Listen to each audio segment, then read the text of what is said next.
Now we will discuss periprosthetic infection in total hip arthroplasty.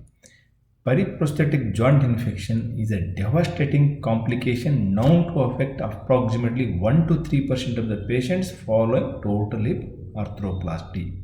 Then, what are the risk factors? There are two types of risk factors, modifiable and non-modifiable risk factors for a PJI, and these include revision surgery, morbid obesity, history of fracture or a fracture surgery, tobacco use, diabetes mellitus, inflammatory arthritis, chronic obstructive pulmonary disease, coagulopathy, and preoperative anemia. These are the risk factors for the periprosthetic infection in hip replacement. Coming to the diagnosis of joint infection.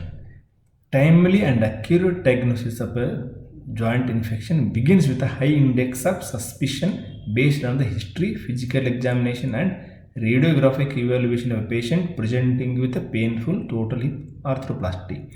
Any patient coming with a hip in the post-operative period, especially after 2 to 3 months, if patient comes with a pain in the hip joint after a painless period, then you have to suspect infection. That should be the first diagnosis in your mind. All patients presenting with a painful total hip arthroplasty should undergo routine blood laboratory analysis. While non-specific, elevations of the erythrocyte sedimentation rate, C-reactive protein, or interleukin 6, either alone or in a combination, suggest a higher risk for PJI. Diagnostic accuracy for prosthetic joint infection was best for interleukin 6, followed by C-reactive protein level, erythrocyte sedimentation rate, and white blood cell count. If these investigations, if one of these things is high, then you should do a joint aspiration. Synovial fluid cell count for a diagnosis of a chronic periprosthetic hip infection. The optimal threshold values for synovial fluid, white blood cell count, WBC count, and neutrophil percentage have been clarified as more than 4000 WBCs per microliter and more than 80% of neutrophils in the setting of a chronic periprosthetic hip infection.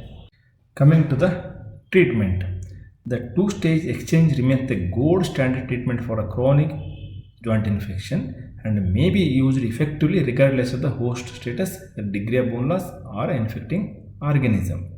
The commonly held belief that two-stage exchange arthroplasty carries a high success rate for the eradication of periprosthetic joint infection may need to be re-examined because many patients won't come for the second surgery, or these old age patients may die because of the medical conditions, and some patients come with a recurrent infection. A considerable number of patients undergoing the first stage of a two-stage procedure don't undergo subsequent reimplantation for a variety of reasons or require additional spacer exchange in the interim.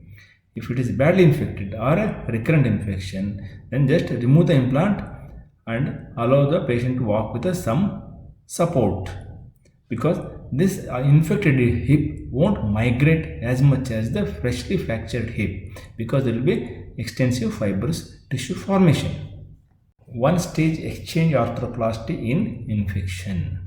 One-stage exchange arthroplasty is an effective surgical procedure in patients with a periprosthetic hip infections who have a good bone quality.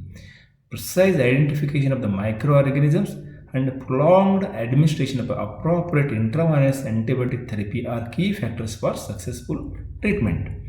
But only few surgeons in few centers are doing it, especially centers well versed in one-stage exchange arthroplasty. This technique is not yet recommended for widespread application. Coming to the prognosis.